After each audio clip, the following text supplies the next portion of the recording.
Thank you, Chair. We're live on YouTube, so I'll hand over to you. Thank you very much, Sarah. Good evening and welcome to East Devon. Good evening and welcome to East Devon District Council's virtual consultative scrutiny meeting on the 7th of October 2021. I am your chair, Councillor Tom Wright. I would also like to welcome anyone watching the meeting via the live streaming, and a special welcome to Jamie Kemp, our newly elected member from Exe Valley, as we refer to from the other side. But welcome, Jamie, and I hope you find it useful.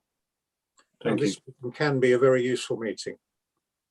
I would like to remind you all that the Council has recently delegated much of its decision making to senior officers until the 17th of January 2022 due to concerns around COVID.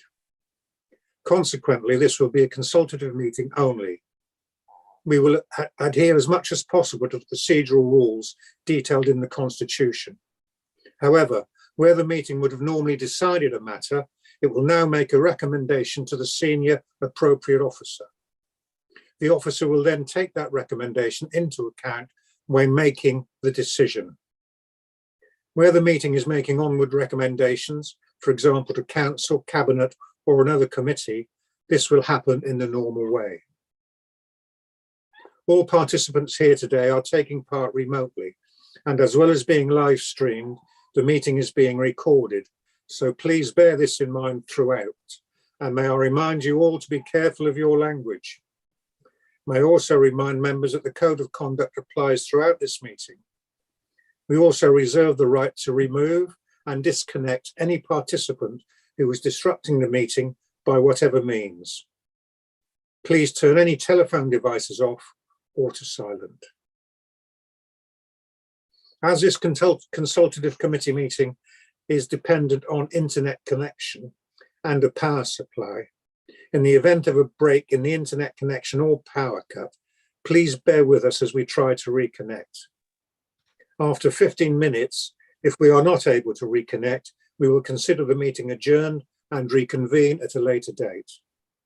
Please check the committee page on our website for details. Please make sure all microphones are muted when you are not speaking to avoid any background noise levels. Keep points short and do not repeat points that have already been made, and do not interrupt. If you wish to comment, please raise your electronic hand and wait to be called. All councillors have been sent the agenda for today's meeting. Any members of the public who want to view the agenda can do so by visiting our website, www.eastdevon.gov.uk.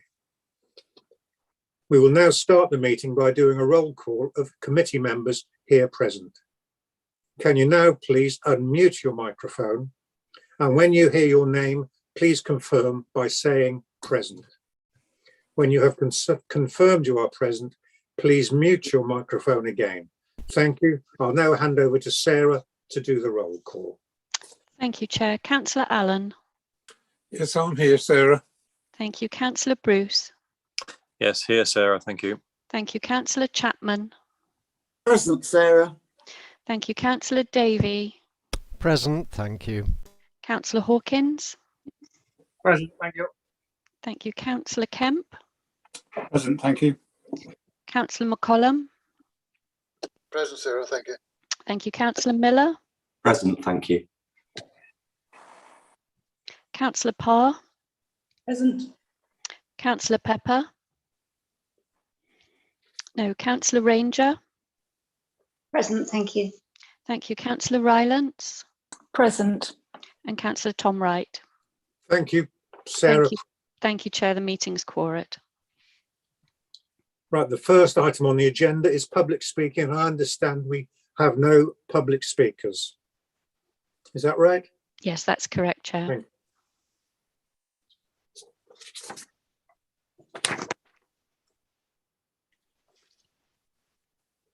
Item 2 is minutes of the previous meeting. If anyone has any comments on the set of the minutes which were circulated with the agenda papers, please indicate now by raising your hand, your electronic hand, I should say. No, thank you very much. Item 3, apologies. Chair, I've received apologies from Councillor Coleman and Councillor Gardner. Thank you, Sarah. Agenda item 4 is declarations of interest. When your name is called, please state your declaration, including which agenda item your declaration relates to. It is a personal or prejudicial declaration, and state what exactly the interest in, please. Sarah? Thank you, Chair. Councillor Allen. None, Sarah, thank you. Thank you, Councillor Bruce. None known. Thank you, Chair. Thank you, Councillor Chapman. None known, Sarah, thank you. Thank you, Councillor Davey. None, thank you, Sarah. Thank you, Councillor Hawkins. None, thank you. Councillor Kemp. None, thank you. Thank you, Councillor McCollum. None, thank you, Sarah. Thank you, Councillor Miller. None as far as I'm aware. Thank you. Thanks, Councillor Parr. None. Thank you, Councillor Ranger. None, thank you. Thank you, Councillor Rylance. None that I'm aware of at present, thank you. Thank you, and Councillor Wright. None, thank you, Sarah. Thank you, Chair. Item agenda 5, matters of urgency. There are none. Agenda item 6, confidential exempt items. There are no such items which officers recommend should be dealt with in this way. And agenda item 7, decisions made by Cabinet, including portfolio holders called in by members for scrutiny in accordance with the overview and scrutiny procedure rules. There are no such items.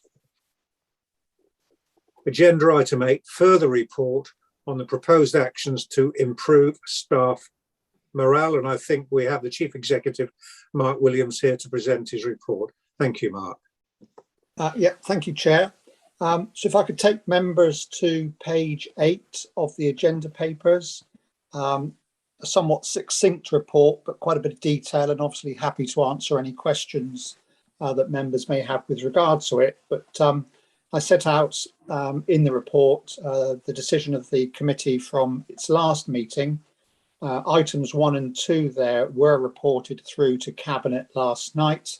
For those of you who are either in attendance at the meeting or listening in, item 1 was accepted, I think, in principle, but Cabinet wanted a further report to be brought back with an assessment of what particular roles would be most appropriate to consider for recommendation to Council. Item 2 was work that's in progress, so Cabinet was happy that that was something that would be happening and taking place. And item 3 is this report you have before you now. So if you go to page 9 of the agenda papers, you'll see a sort of a spreadsheet where we've set out under the themes which derive from the Health and Safety Executive Survey, and then the actions that were identified or issues which were identified by staff set against the themes. And then in particular, columns 3 and 4, which talk about the lead or responsible portfolio holder, and then the lead or the responsible officer. In terms of timescale and outcome, the timescale remains to be completed, mainly because the matters are now sort of being factored into the forward plans for the relevant committees. So, for example, you'll see the first 6 items refer to the Personnel Committee. So in discussion with Councillor Thomas as the chair of the Personnel Committee, myself and the new corporate HR manager are working on a draft forward plan, which will go to the Personnel Committee so that those matters can be factored in and officer capacity can be assessed as to how speedily those things can be achieved. And the same applies with regard to the other matters. In terms of the matters that are more perhaps referred out to me, I'm happy at this stage that they are works in progress, and I've nothing to report to scrutiny in terms of any concerns. that the issues identified aren't being taken seriously when discussed with relevant councillors. But more than happy to answer further questions on that schedule on page 9. And then what you also have on pages 10 and following as Appendix 2 to the report is an executive summary, which is and a background report, which is a regular thing that we bring to committee on an annual basis. It was ready for the previous meeting of the committee, but was overlooked. So you've got that now. And again, more than happy to answer any questions that you might have with regard to it, Chair. Thank you, Mark. One thing that I think was identified, that sometimes members, often through lack of knowledge and experience, have no real idea of how they can communicate with those staff who carry out many of the functions that lead the public to complain or contact them. And I think I did mention it at the last meeting, and it's certainly something that I did. I think there should be almost written into the Constitution a need for portfolio holders, who I think should very much be the link between members and the people who actually carry out the work. I know it's something I was very keen to do, and I'm just wondering, when you consider that, if a form of words or a method could be set up where portfolio holders are required to make that gap or bridge that gap, because I think that very often members, and I know I did when I first came to council, have unrealistic expectations, and in fact a lack of knowledge on how the actual nuts and bolts of the council works. And I think there's a role for portfolio holders with that. I know it's more difficult, it has been more difficult since lockdown, because we haven't had those informal discussions, which I found useful.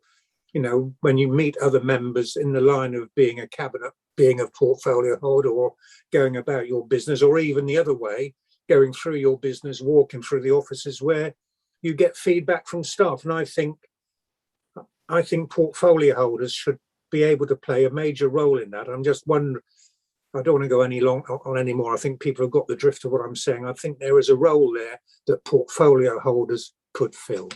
I don't know if any other members got any views on that.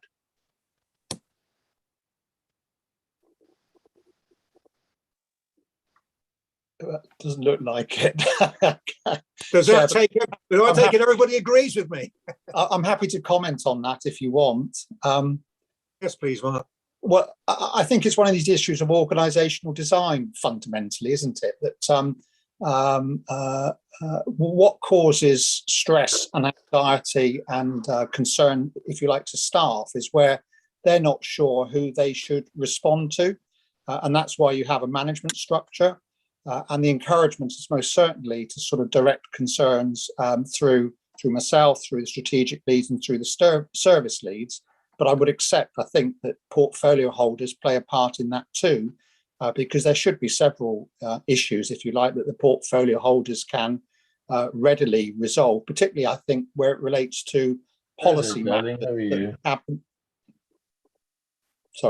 Particularly where it relates to policy matters, for example, that the portfolio holders are working on with regard to matters that will, come before cabinet or council, for example. So I think it's an issue of blending the thing, really, but I wouldn't necessarily demur from what you've said, Chair. Thank you, Mark. Anyone else has any comment to make on the report? I did ask for some more information with regard to the figures, because in the of how we compare to our full-time establishment. You have actually got quite a few hands up now, Chair. Oh, that's all right then. I don't know if you can see them on your screen, but you've got Dave. Who was first? Sarah. Councillor Davey. Councillor Davey, followed by Councillor Parr. I was going to say non-committee members first. I see Jack's got his hand up. Yes, Councillor Rowland is first then. Thank you, Chair. It's just picking up on the point that you were making. as a portfolio holder for finance, I don't disagree with what you said. I always remember when I first became a councillor as part of the training, we were advised, and this applies to all councillors, that if we had queries, we should be directing it through the appropriate SMT member initially, so that they're fully aware of anything that's been cropping up in terms of questions. And then it's down to them to decide which, if they're not capable of answering the question directly themselves, which of their staff members should respond. And I think that's a good principle to apply, because having been in private business for a long time, I always like to think that I would be the recipient of any questions that affected my area of control, so that I could decide who would answer it, and I also knew what was happening as well with any questions of policy, or whether there was an issue to be resolved with a constituent. So thank you, Chair.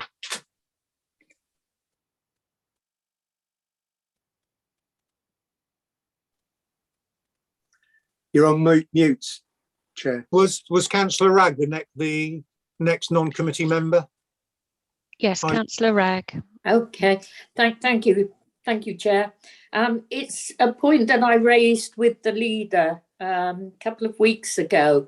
I'll give you an example.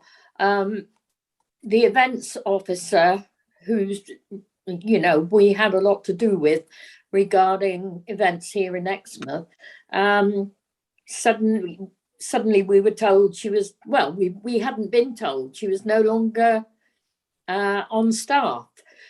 So it would be useful for members to be kept informed as to who they should go to with staff updates, people who they're used to dealing with, maybe in planning. There was a planning officer left suddenly only a few months ago. So I think that would be helpful if we could have a sort of regular update so that we know who to go to on staff. And with planning things, I don't have a portfolio, although I'm chair of planning. I just chair the meetings and a few other things as well. And I know that, I've had a contact today from a member with a planning query, and they do ask, and I'm no expert, but I will go to a planning officer if I don't know the answer. So I think it would be useful if we were kept updated as to senior staff members who we could approach. Thanks, Chair.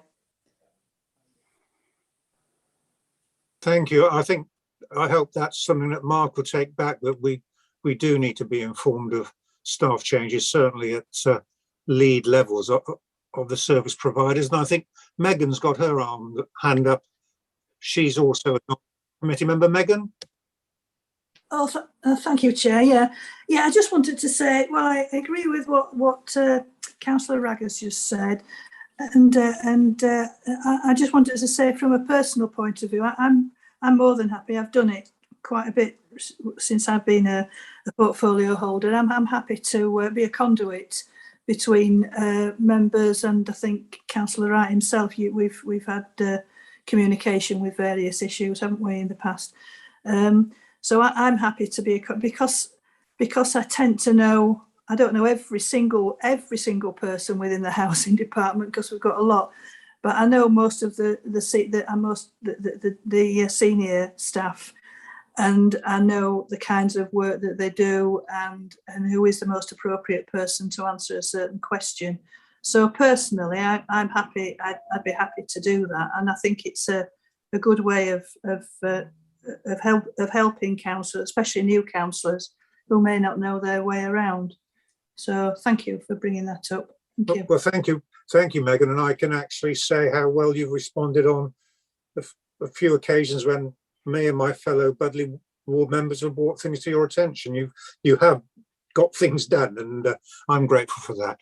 Right, I think that is the end of non-committee members. So over to you, Sarah. Have you got accurate list of runners and riders in which order to call, which stall they're in? I have, Chair, but I'm just aware that Henry's got his hand up, so I don't know if you'd like to go to monitoring officer first before you go to the committee members.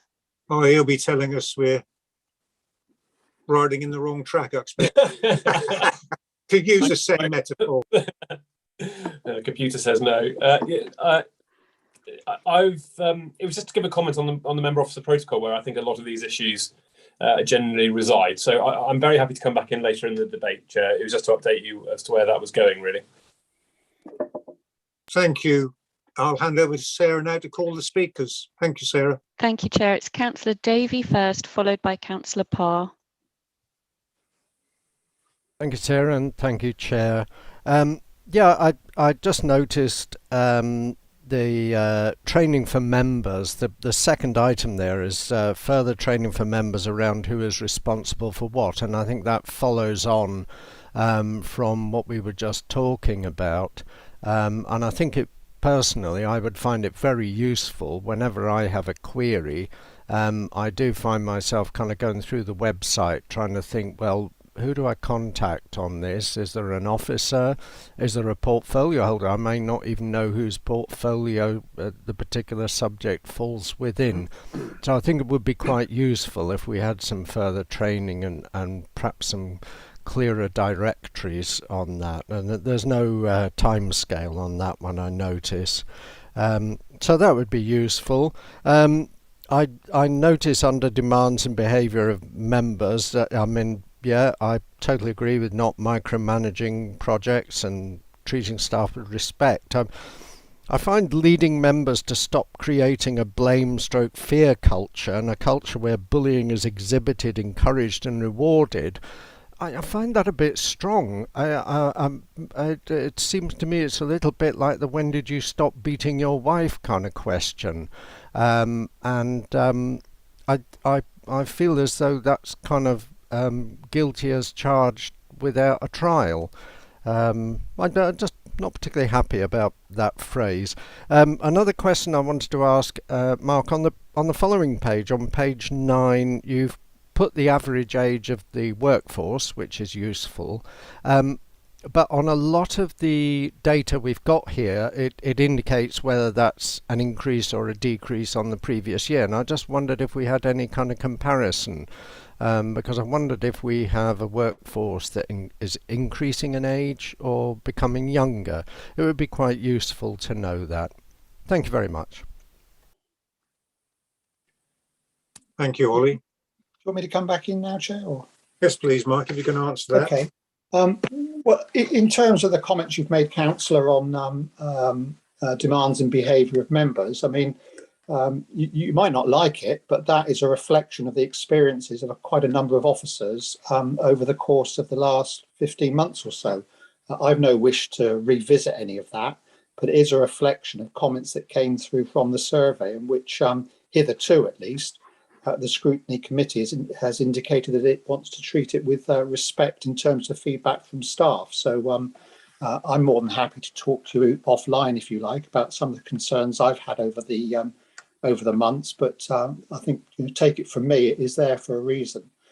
In terms of your other point, which is the average age of the workforce, yes, it is progressively aging. I think over the last 5 years, say, it's gone from about 45 to 48. So it is progressively aging, yeah.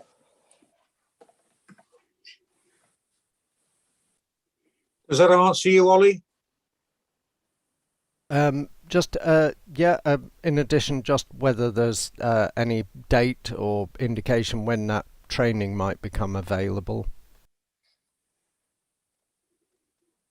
Well, I think where Henry is liaising with the Chair of Council and the Standards Committee and the Member Development Working Group around looking at our training programme and refreshing and re-enhancing it, if you like. I think particularly bearing in mind the difficulties we've had during the lockdown COVID period.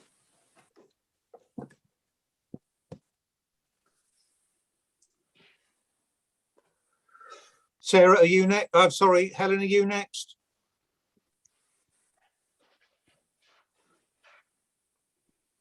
Yes, thank you. I think I am.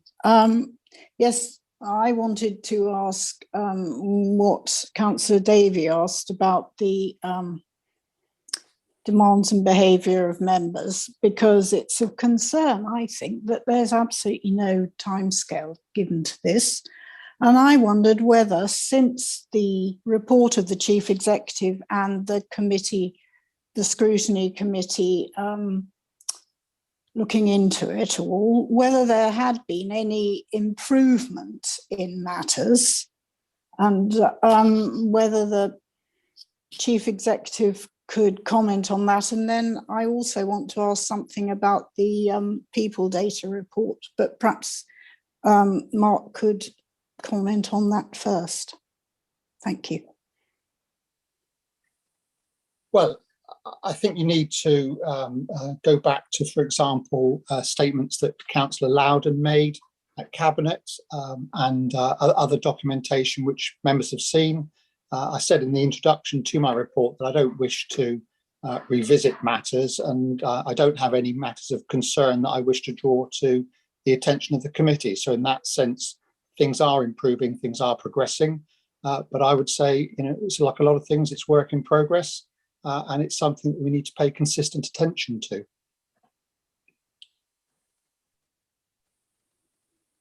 Thank you.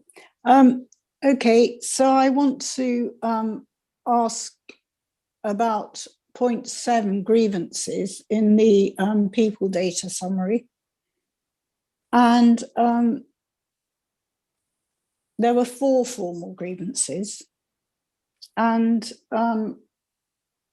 obviously, it's extremely concerning that there were 4 grievances. Can the Chief Executive say whether that was different? It doesn't explain whether there was an increase in grievances or anything else, simply the damage that can be caused if they're not dealt with. Yeah, so in terms of numbers, the information you have there reflects, I can't disclose personal data in a public report. Members will be aware of one of them because it was the subject of a council meeting this year, sorry. But otherwise, in terms of numbers, it's about average. Normally, I'd probably say 2 or 3, but the fact that it was 4 doesn't immediately set alarm bells as a number, if you like. The details of them, you're aware of one. As for the others, they are internal ones which were resolved.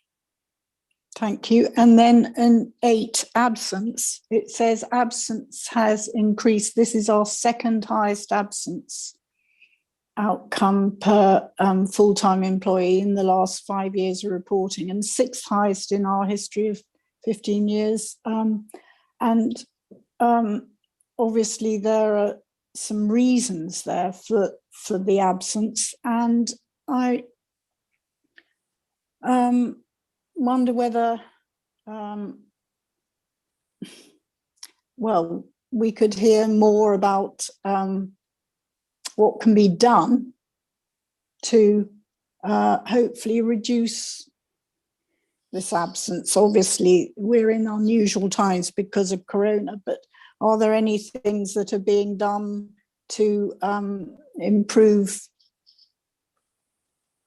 things that may be causing this absence, particularly the stress and depression and fatigue, stress, anxiety, that sort of thing? Well, the answer is yes, and they reflect back, if you like, to the schedule that you have on page 9, and all the work that's taking place to fundamentally address the issues that were raised in the staff survey. So, there's a lot of work to get through with regard to that, but the matter has been reported. Actions have been taken. Actions are in play, if you like. So I would hope to see an improvement over time. We will do a further survey towards the end of this month, early part of next month, which will help us make a comparison. But on the subsequent report, you've got there's some updated information with regard to sickness absence. So there's not a lot more I can say other than the information that's already set out in this report, really. Thank you. Yes. I mean, the bottom line is, I'm sure we're all extremely concerned because in the past we had this fantastic Investors in People award, which we got for many years, the top award. I'm very concerned about when the next visit comes, are we going to get an Investors in People top level award? Well, I think I reported at the last meeting, or it might have been overview. I can't remember which meeting it was, but I certainly reported to one committee meeting that myself and the new corporate HR manager had met with the IIP assessor, and actually it might have been personnel committee thinking about it, had met with the IIP assessor. So I think we're about 15 to 18 months away from our next reassessment if we decide to go for a reassessment, and myself and Joe Fellows are actively working on the issues that we'll need to address on the basis that we would want to go for it, but members may decide they don't want us to go for it. Can I come in on? Can I just mention? I know what you're getting at, Helen, but if you look at page 19, the total absences there for year 2021. If you add all the figures up, they're more or less identical to 18-19, but are considerably more than 19-2020. So the figures for the last year are very similar to the figures for the year ending 2019. So, if you just look at the stark figures there, that seems to answer some of the concerns. Would I be right in saying that, Mark? Well, yes. I mean, I always find it difficult with scrutiny because over the years we've been told just to present the information and not sort of do the type of introduction to a report that we might normally do, for example, with the cabinet. But I've tried to provide as much information as I can, and it's all there. To a degree, members will make of it what they will. But in terms of reporting back to you the facts that we have for the previous last year and previous years to that, it is all there. Yeah. But Chairman, the absence has increased by 10.44. Point of order. This is getting ridiculous. Councillor Parr has asked about 7 or 8 questions in a row. We need to move on, surely, Chair. Yeah, well, I was pointing. You say that it might have gone up from last year, but if you compare the figures of the year 2018 to 2019 to the last year 2020, 2021, they're more or less identical. Anyway, who's next, Sarah? It's Councillor Bruce next, followed by Councillor Allen. Thank you, Sarah. Thank you, Chair. I'm afraid my comments are slightly out of date now. I was really coming in to comment on your first comment, Chair, regarding contact through portfolio holders.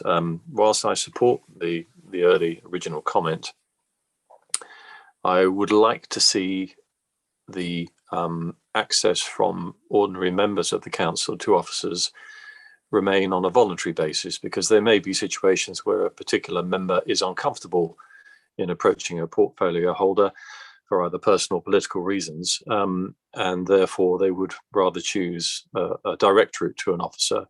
Now, obviously, if it's a major issue, then I think that might be pertinent for that particular member to go to the portfolio holder. But I think for ordinary run-of-the-mill, I think we still need to have good and direct access to a vast array of officers for individual situations within our ward. Thank you, Chair. Oh, thank you, Alistair. I agree with that, but I think within that framework there is an opportunity for portfolio holders to be more proactive in attempting to bridge a gap, even if to pass on information as to why things are happening and why some things aren't happening. Thank you. Who's next, Sarah, please? Councillor Allen.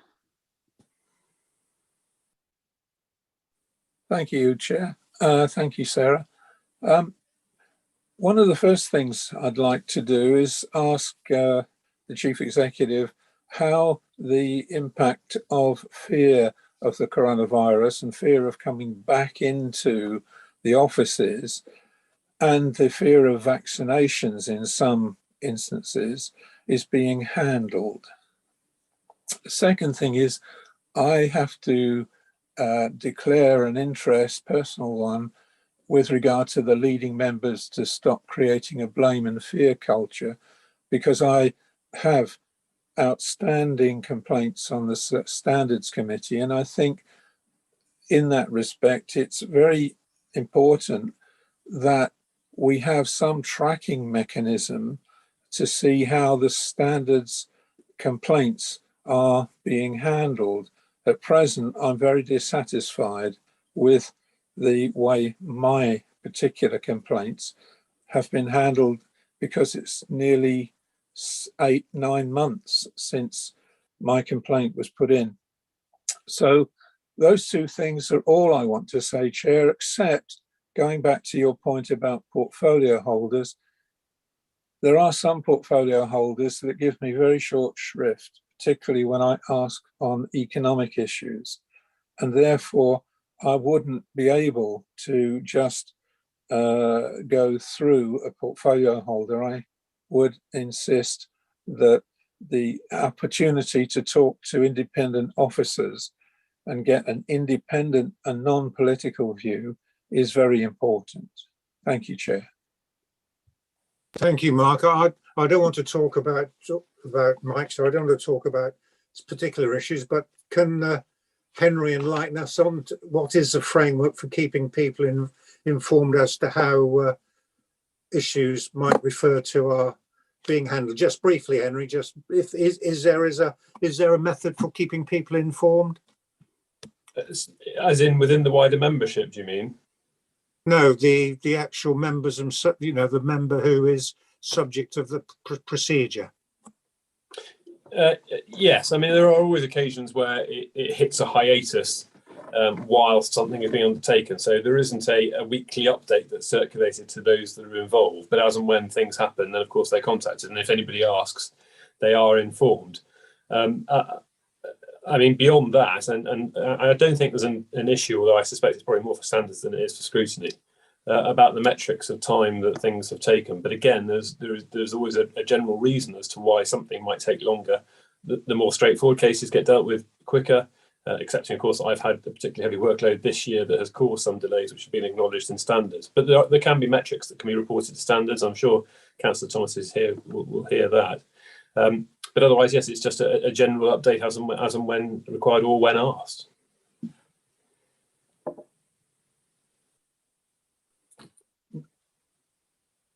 Any? I see there's two more hands.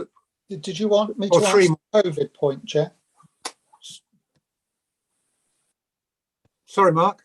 Did you want me to answer the COVID question, the first query from Councillor Allen? Yes, please. We've heard a lot about COVID. Perhaps you can enlighten us on those points. Fine. Okay.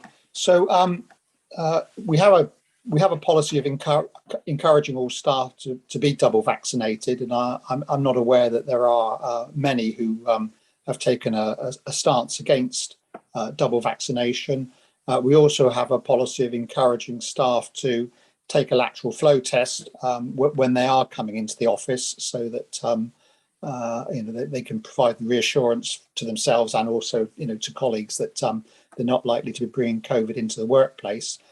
Subject to that, we still apply the advice, sort of the professional public health advice, quite strictly in terms of distancing of desks within the office. And although we are making some adaptations to encourage teams to come back into the office on a more regular basis and to have meetings, they are nonetheless on the basis of the guidance regarding safe distancing.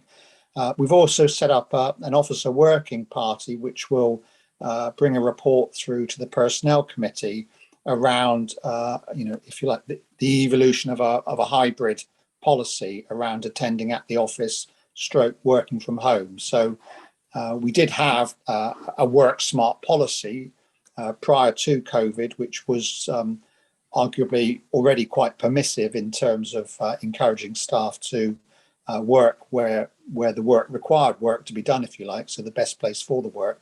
But obviously the experience of COVID has been such that I think it's given a lot more confidence to the fact of a lot of staff feel they can work more effectively from home. So the issue is going to be around the needs of the business, the needs of the customer, and attendance at the office. So that's a piece of work that's underway, and we are planning to report that through to the Personnel Committee for them to take a view on it.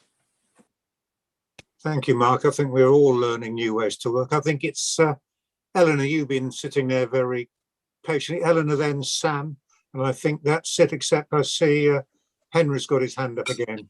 Oh, Chair, there are several other councillors on the committee who have their hands up.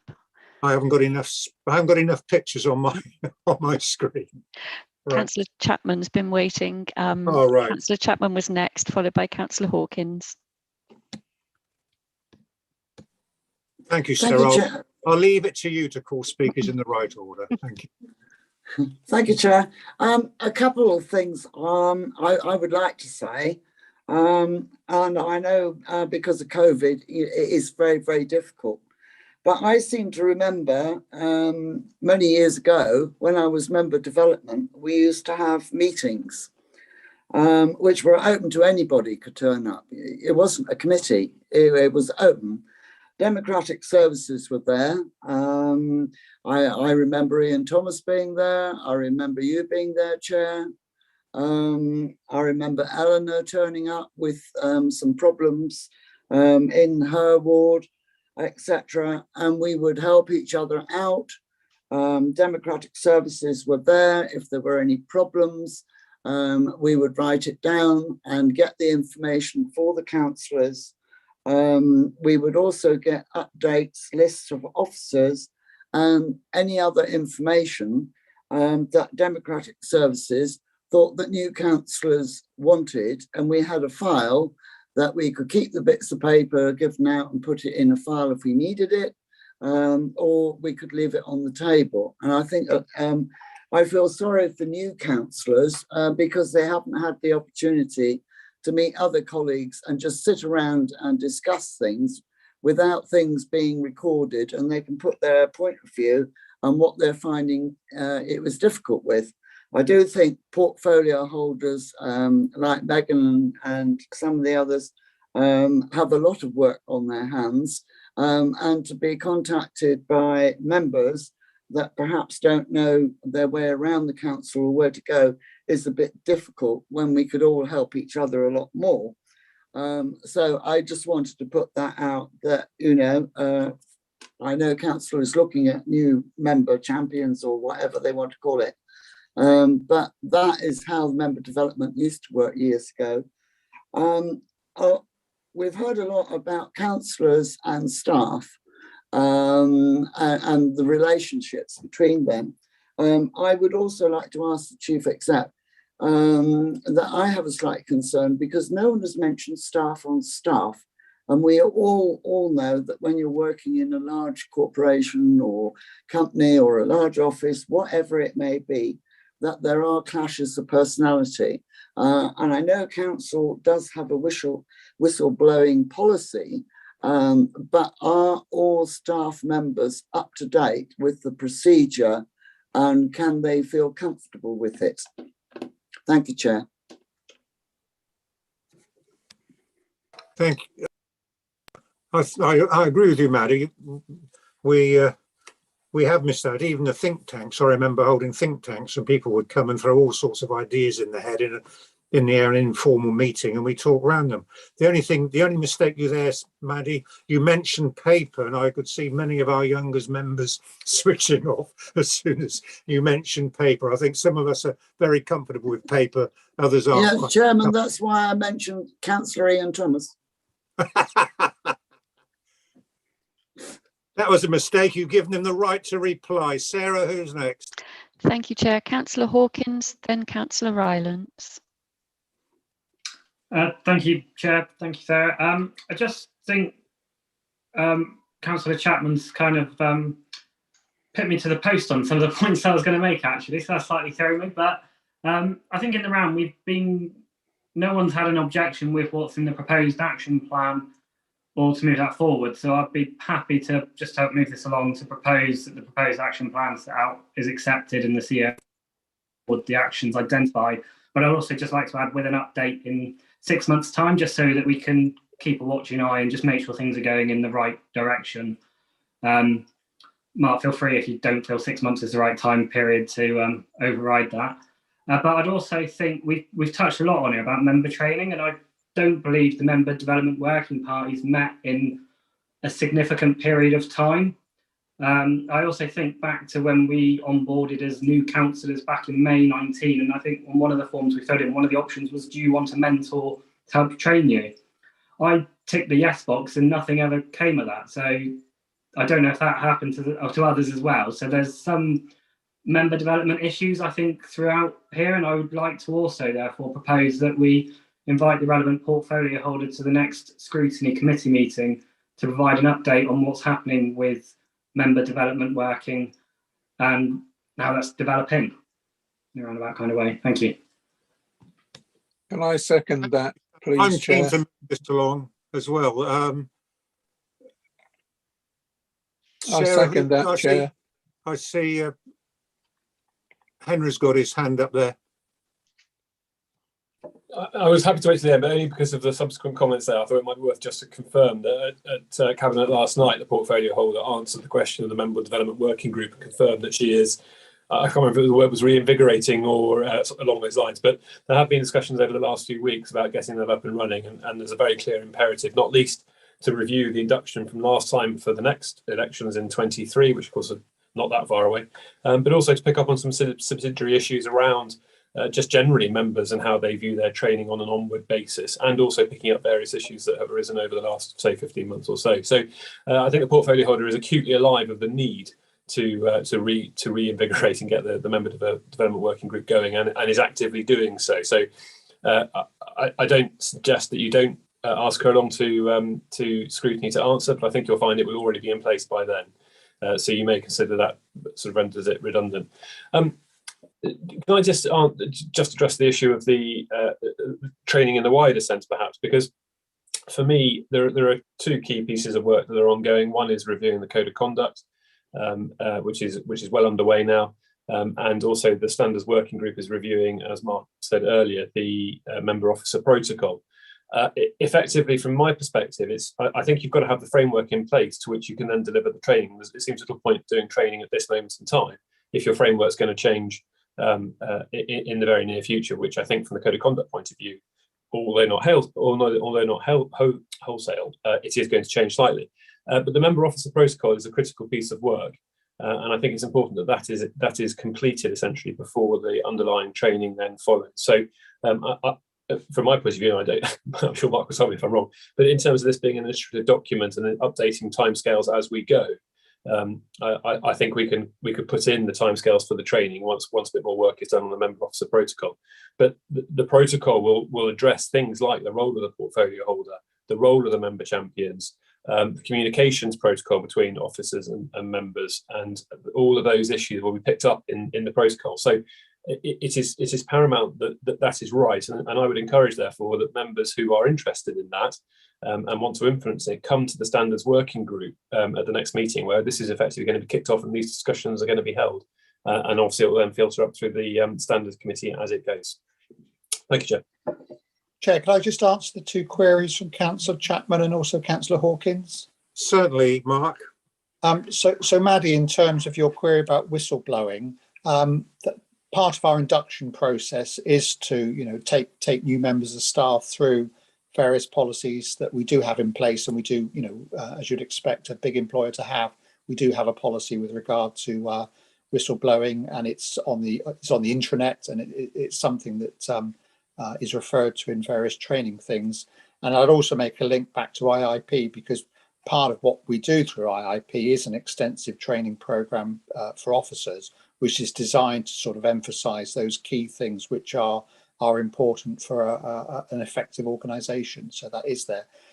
Just in response to Councillor Hawkins, I mean, I'd like to know what the committee think, really, because there is a wish, I think, on the part of the Personnel Committee and the Cabinet that this matter or the issues that are raised in this, are primarily now dealt with through the Personnel Committee.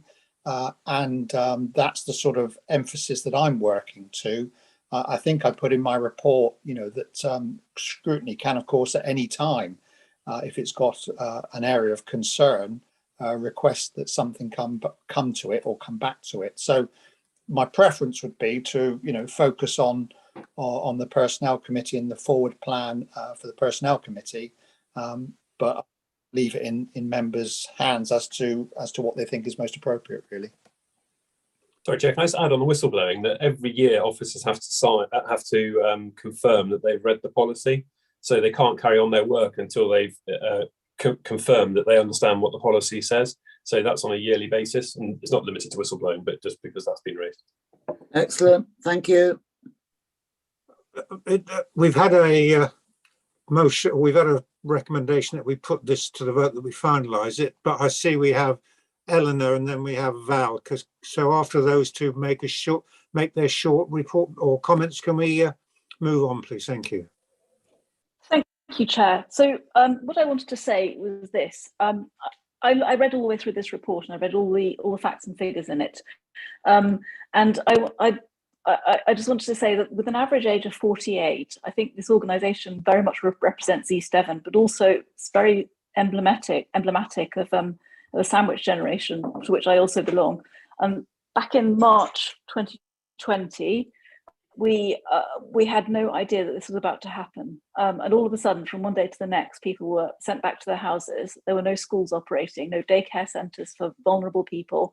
People had to find new ways of working on their kitchen table with using broadband. And I think this organisation has coped astonishingly well. The resilience comes out of this report so very strongly. And I did actually want to point out, to the people who were saying that absences were up, that on page 21 of this report, it does mention that if you take out the 2 cases of people who unfortunately were unable to have their surgery and were therefore off on very long-term sick leave, actually the absence figures are completely as expected and anticipated. That's on page 21. It says if these 2 cases alone were not included in the absence figures this year, our outcome would have been 8.65 days per person and on target. And I think that is, in the circumstances and the 20 months we've just had, that is absolutely astonishing.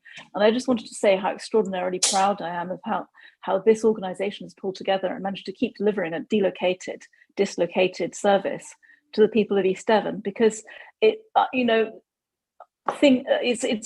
gone so well compared to how it could have gone, because none of us were prepared for this. And I know that we are possibly slightly more technological than some organisations, but nobody was ready to be working from home on the 13th of March. And yet people have coped and carried on running this organisation. And I just wanted to take a huge hat off to everybody, all the officers who've made this happen. I think you've done amazingly well over the last 20 months. And I'm sure you're tired. Everybody's tired. The whole country's tired, and we just need to keep on, because we're so nearly there now to getting back to quote unquote normal. In fact, that's what I pointed out, that the figures, if you had the figures up on the charts on page 19, the figures are more or less the same. Sorry, there's my deputy has been waiting now for some time. Val?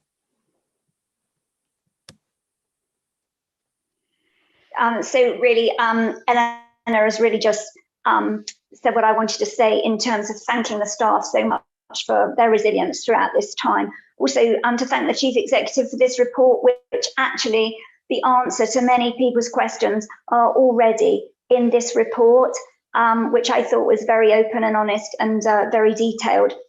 I think there's a little bit of confusion with some members about this is a report about staff morale. I think there's a bit of confusion with some members about member-on-member behaviour dealt through standards, where if an allegation is made of bullying or anything like that, you have to bring your evidence. And I mean, it certainly happened to me where people made me cry and sent me horrible emails, and it was deemed not bullying, even though making people cry and sending them horrible emails that you send to the whole council is bullying, or whatever standards say. So that's a separate issue. And then finally, on page 9, when it talks about meetings in the bottom row of the table, it says more breaks. We did say at scrutiny in a previous meeting that there should be training for members on how to ask a succinct question or make a succinct point. And I think this still hasn't really been addressed in many of the meetings that I view. I know there's been training for chairs, but there needs to be more training for members on how to be succinct. Thank you. Very succinctly put, Val. Now, I forgot, who was it? Was it Sam proposed that we move on? You see there is a recommendation. I think you've got Councillor Miller, who's been waiting for quite a while, Chair. Who was that, sorry? I think Councillor Miller's been waiting for a while. Oh, sorry, Paul. Yeah. Thank you, Chair. Thanks, Henry, for that. Yeah, I just wanted to come back to one of the points the Chief Executive mentioned about whether this continues to come back to the Scrutiny Committee immediately, or whether it's best to refer now to the Personnel Committee that's now been set up. And I think certainly from my point of view, I think it makes sense for the Personnel Committee to take this on and now lead on the actions. I also just wanted to say how much I agreed with Councillor Hawkins about the need to move quickly on the member training aspect of all of this. I mean, that's notwithstanding the fact that members, and I include myself in this, we are ultimately responsible for self-improvement to resolve the issues that we have created. But I think there are so many issues when it comes to member training that we need to sort out, not least, for example, safeguarding. We obviously had the terrible news over the summer about the former honorary alderman, but just generally in terms of our casework, some training when it comes to safeguarding will improve our ability to be good ward councillors, and will also at the same time reduce the amount of work officers do when councillors aren't trained when it comes to dealing with casework and officers have to pick up the pieces. So I would like to support what Councillor Hawkins said, that we do need to the member development group really need to get working now, but also I hope that the rest of the committee agree that it would be simpler for the Personnel Committee to carry on with this. That doesn't mean that it can't come back to scrutiny if there are further concerns. Thank you, Chair. Thank you, Paul. I think actually that the sensible thing is now to hand this on to personnel. That's a committee that was set up to investigate and bring the actions forward. But I still think there should be a requirement for Personnel Committee, and I was going to add that to the recommendation, to report back to scrutiny as they reach critical stages in their work. Otherwise, that committee will have no one to answer to. And it should be, I think, scrutiny who started off this whole passage of work, and then scrutiny can refer it back to Cabinet. So you said you wanted to amend the recommendation, Sam. Can you just refresh us on that? Yeah, so originally it was just that I'll just reread what it says. So the action plan set out in Appendix 1 is accepted, and the CEO take forward the actions identified. I had originally said it's brought back to us in 6 months' time. I think that should actually now be, and the matters considered by the Personnel Committee. As Mark rightly says, I will admit I forgot about its existence when I said about 6 months.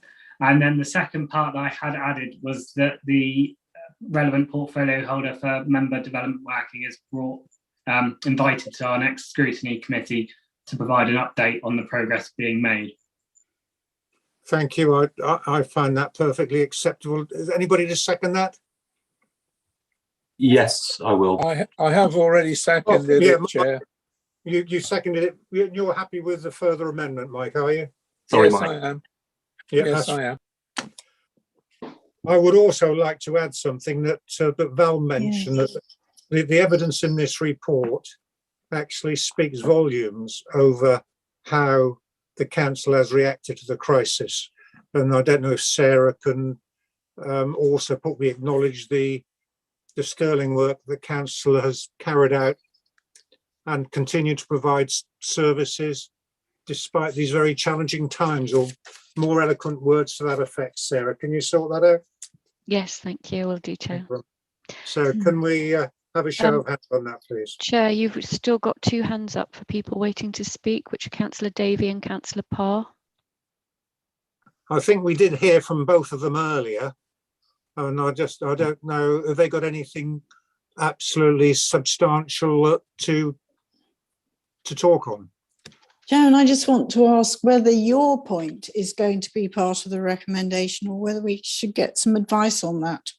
Your point about the Scrutiny Committee having a report from personnel. Chair, can I just get personnel answers to council? That's the way that works. I think if Scrutiny, having seen the work of personnel, wants an update from the relevant officers as to what has been going on, that's perfectly permissible, because obviously Scrutiny's got that overarching function of just observing and asking questions about what is going on. But I don't think it would be right to ask personnel to report back to Scrutiny. You would need a further report from the officer who has been advising the Personnel Committee, and I would just suggest you just leave it for now, and when it arises, if it arises, Scrutiny can ask for that report at the relevant time. That would be my advice. Certainly, Henry, that was my view, that we handed over to Scrutiny always with the proviso that Scrutiny, or handed over to personnel always with the proviso that Scrutiny can call it back and ask questions. Sorry, Ollie, have you anything major to contribute? It was actually about the headcount on page 11, which isn't relevant to the recommendation particularly. I just wanted to ask Mark what we're doing to recruit and perhaps where the shortages are, because obviously we've got a lower staffing level than we had in 2017 and 19 below the budgeted equivalent. So I know everybody's got problems with recruitment, but this is additional stress on staff. There's nothing worse than being in an understaffed department, and I'm just wondering, what efforts we're making to recruit. And I know it's a very difficult situation at the moment. I think that I've seen a report, was it from Mark or from someone, setting out what action we are taking to encourage recruitment, even looking at wages, looking at the infrastructure and a number of other. Yes, that's right, Chair. So in terms, I think what I said, Councillor Davey, just as a short response, but not meaning to try and avoid the answer, but we did take a report to the Personnel Committee at its last meeting, and that sort of highlighted, if you like, an analysis by the new corporate HR manager of the priority issues that we need to address. And a number of steps were referred to in that, and that's currently work that's underway. Does that answer you, Ollie? Yes, thank you very much. Thank you. Right, can we have a show of hands, please?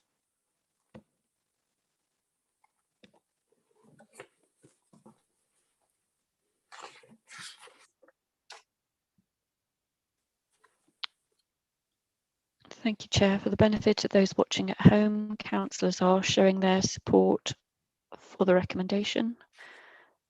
Chair, we have 11 green ticks. And thank you, Sarah. No red crosses and no abstentions. Thank you. So the next item is the quarterly monitoring performance, which is in the hands of Henry, or hang on, the name's here. I think Henry's expecting me to do the introduction first, Chair. Although I'll happily leave and go if that's what you want. So can I take members to page 26 of the agenda papers, and you'll see there the detail of this report, which looks at the first quarter of the current financial year, and on the basis of exception reporting, you'll see that there are 4 indicators showing a status of concern, and we've put those out in a bit of detail for you. The first there is the number of households living in temporary accommodation. this shouldn't really come as a surprise. You know, what is it? Where do you start on it? But I mean, everything that has happened over the last 18 months, if not longer, has led to a crisis in this area, and we believe, we know it's only going to get worse. You know, once evictions start, with regard to private sector rentals, but also there's other things involved in the way that the private sector rental market is changing. With a greater emphasis on Airbnb and second homes and the whole thing, really. So there's a massive issue there, and that's why, you know, this thing is showing as an area of concern, and something that we're trying to put a lot of focus on. The other three, working days lost due to sickness, you can see that we're saying that absence was higher than expected, but it is starting to improve. So I think we can just, you know, have a watching brief with regard to that. With regard to planning appeal decisions, it's always difficult to take a considered view on the basis of 1 month, but you know, you can see there the details that are given to allow and to dismiss. So 50%, you're sort of thinking, well, you're falling below that sort of 70%. I think it's 70% target that we have. And then with regard to the percentage of stage 2 complaints responded to within stated timeframes, that's something we're monitoring closely, but is fundamentally a reflection of officer capacity. Some of that's due to staffing levels, some of that is just due to workload, but it's a reflection of staffing capacity and our ability to respond to those within our published timeframes, Chair. Mark, thank you. I know from previous experience, when people make complaints and have things going on, they can sometimes accept that there are delays, but are we doing enough to reassure those who have complained that it's not just on the back burner, that things are happening? Do we send out? I know it's difficult if we've got staff shortages, but is there an IT means of, well, mind you, IT generated letters don't always tick the box, of keeping those who've complained in the loop with how the investigation is going? Well, you can see at the top of page 27 that the narrative with regard to the percentage of stage 2 complaints responded to, and the last sentence there does say that it is our policy to provide an update, although, dare I say, that doesn't necessarily help, because if you can provide an update, you should be able to actually provide an answer. But that is our policy, to try and maintain contact to let people know how things are progressing. If it helps, stage 2 is me, and yes, I mean, Mark's right. We do, if it looks like we can go beyond our timeframes, we will write to people and say it needs to be held, or sorry, apologies, we can't come back to you, it's going to come to you shortly. So yeah, we do actively manage that. Thank you. Chair, point of information, just before we go any further, I'm mindful that my signal is progressively going in the wrong direction.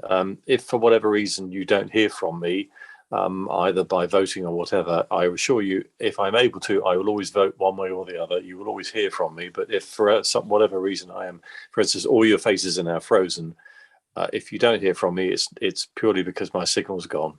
Apologies, Chair. Thank you, Alistair. I see Val has her hand up.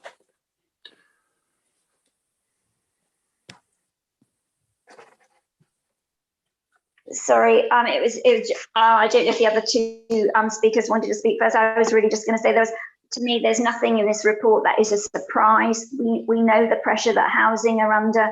We know the pressures, you know, that a number of the departments are under. So wherever there are sort of concerns, red concerns, I think it is due to the current situation. And I would just like to say, thank you for this report, and I recommend that we accept the report and move on. Thank you. Thank you, Val. I totally agree with you. Can we have a show of hands on that, please, that we note the report? Not that I generally like noting things, but there's no action called for from us, so we just reflect on the contents. Yes, but I wondered, Chair, if we could reflect on the contents a little bit longer. What particular content? Well, this issue of the number of households living in temporary accommodation. I just wanted to express my thanks to Megan Armstrong and the poverty working panel, because they managed to achieve 2 extra housing officers, aiming to try and minimise the impact of this particular situation.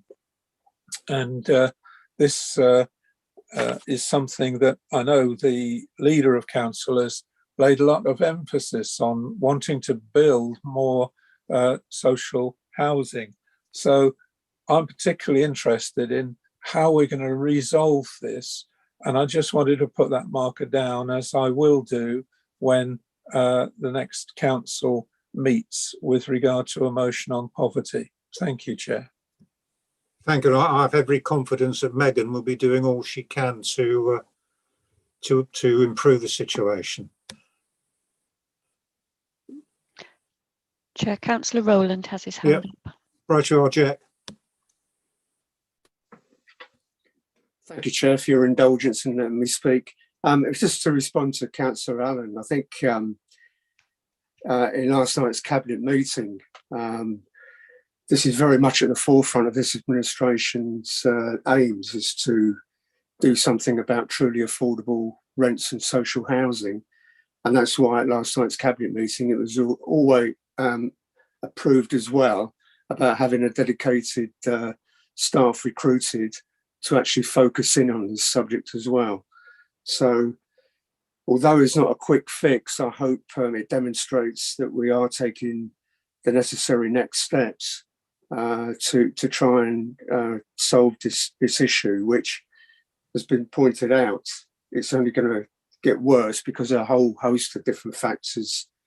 But at least this administration is trying to grasp the nettle on that to try and improve the situation. Thank you. Yes, thank you, Jack. I did listen to the debate last night, and it's clear that great efforts are trying to be made, but we do face significant challenges. Anyway, can we... Chair, Councillor Arnott has his hand up, Paul. And so does Councillor Miller. Thank you very much, Chair. Only to heartily, as a non-committee member, agree with Councillor Ranger, to agree with Councillor Thomas's wonderful point that has been made before, that just because one is named doesn't mean one has the right of reply, and therefore I shall not make a right of reply. Thank you. Thank you, Paul. And who else did you say, Sarah? Councillor Miller. Right, Paul. Yeah, thank you, Chairs. Again, on this same issue of temporary accommodation, it's obviously a huge concern which will be shared across all councils across the country. I was just wondering whether I could ask either the Chief Executive or a member of the Cabinet, do we have any sort of emergency strategy? Because over the winter, with a further increase in people requiring emergency accommodation, is there not a risk that we're just going to run out of available emergency accommodation and end up with people sleeping on the streets? So I just wondered whether this is something that is being addressed, or perhaps it already is. I mean, I'm very much on the margins, so but I would appreciate it, because I've had a lot of casework recently relating to evictions from the private rented sector, and I see Councillor Armstrong putting her hand up, so I welcome that. Thank you.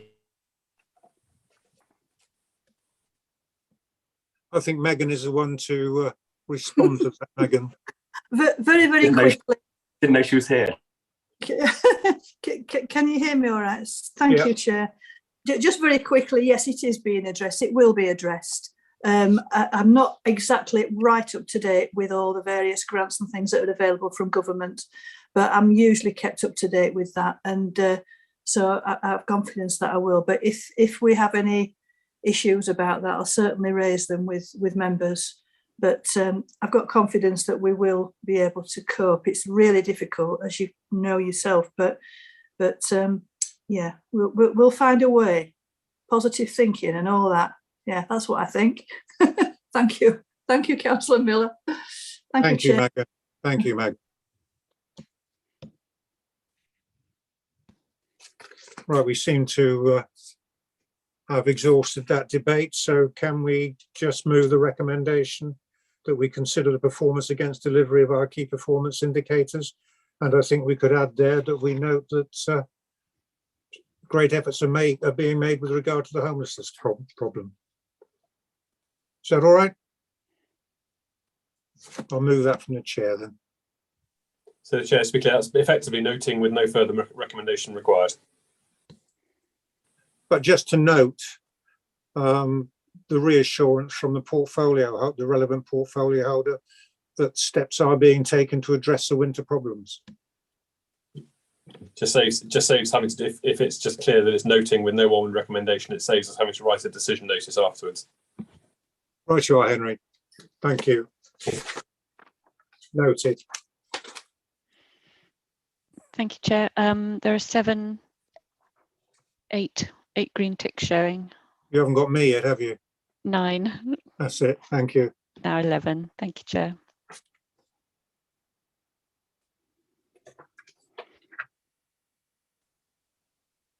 I think we now move on to item 10, the forward plan.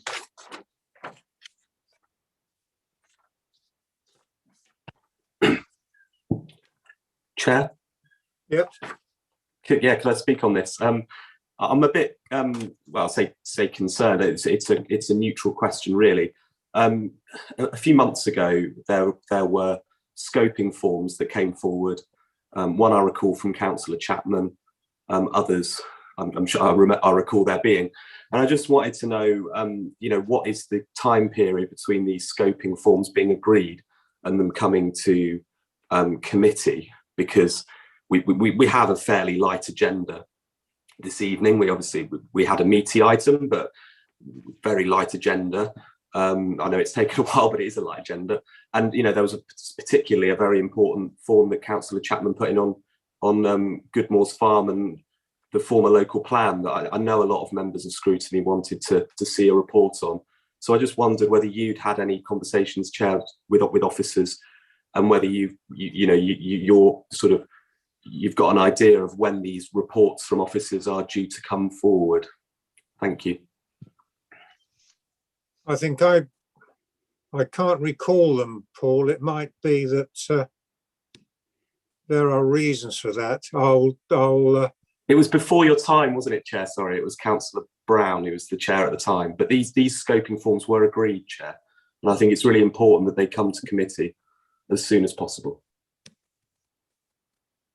Well, yes, may I just agree with Councillor Miller that there were forms which I put in as well that haven't been scoped yet, and it was all agreed with Councillor Brown. That was on the recommendation, I think, of Henry Gordon Lennox, and yet I don't remember them being put into the forward plan, and I don't remember any response about whether or not they're going to proceed or not. So all we're asking for is just information here. I will take. As my name's been mentioned, can I just say something? Right, reply. Yeah, there was three that were filled in. I think the two you're talking about, and there was one about sports fields that Councillor Miller put in. Chair, if can I suggest that we go, because I certainly remember doing comments on 3/4 forms. I absolutely remember doing it. I was just looking at the meeting programme, and of course there's been quite a few cancelled in the last bit, and I wonder whether they just haven't come forward to the committee, because of course those scoping forms the committee need to consider to then put it into the forward programme essentially. But I know playing pitches has been looked at, because that was at the last meeting. So I'll take it away and make sure that they come. I can't explain now. I haven't been on the committee. I haven't sat on the committee for a while, so I can't explain exactly what's happened. But I'll endeavour to take it away and make sure that those forms come forward if they haven't already, which it doesn't look like they have. I think the playing fields question, wasn't that decided to roll up in the bigger playing field strategy part of the local plan, as I remember. Well, can I suggest that I'll take it away and make sure that for the next meeting that the forward plan has the relevant forms there even if it's to go back over and reconsider. And obviously we'll make sure from there on that the full plan is a table that populates as a standing item. So I'll take that up with my team and we'll make sure that comes back the next time. Are you happy with that, Paul and Mike? Yeah, absolutely. That was all I was really asking for, Thank really, you. just some information. Thank you. Chairman? Yes. Can I speak, please? Certainly, Maddie. Yes, I have brought Goodmore's Farm up twice now. Last time it was under Councillor Brown. It did go to the Scrutiny Committee, and Scrutiny Committee have asked for a report from Ed Freeman. He said he would do us a report on Goodmore's Farm and another development for comparisons, because we thought there would be lessons to learn going forward with the local plan. So I should be very, very annoyed if it's not coming forward soon. I don't know what Councillor Ranger and Councillor Rylands think about this, but we did agree it was what we wanted. Thank you, Chair. Yes, I think Henry said that he's going to look into those and resurrect them, and so we can look at them. Yeah, so all I'm going to do is I'll investigate where it's gone, because going back even later now, I found the Goodmore's form. So I'll go back and just double check where everything is, and I'll report back, or get a report back to the next committee, so you can have an update of where things sit. But it certainly seems that that full plan is not populated as it should be in that section of the agenda to give you the information you're after. So I'll go away and make sure that I backtrack over all the various forms that have been submitted over the last 6 months. Thank you, Henry. Okay. Any other business? Sorry, Paul, I see your hand up. No, Chair, there are no more hands showing. I think that's a So historic hand. Sorry, yes. Yeah, I'm so sorry, Chair. I do random thumbs up. I don't know if you have that same thing keeps happening as well. So sorry about that. Thank you. I'm not the optimist that you are, Paul. My thumb is probably always down. Thank you. Oh, never, Tom. Anyway, thank you very much, all. And I wait to hear from Henry on the matter of the missing items. Okay, thank you all very much. Thank you, Sarah.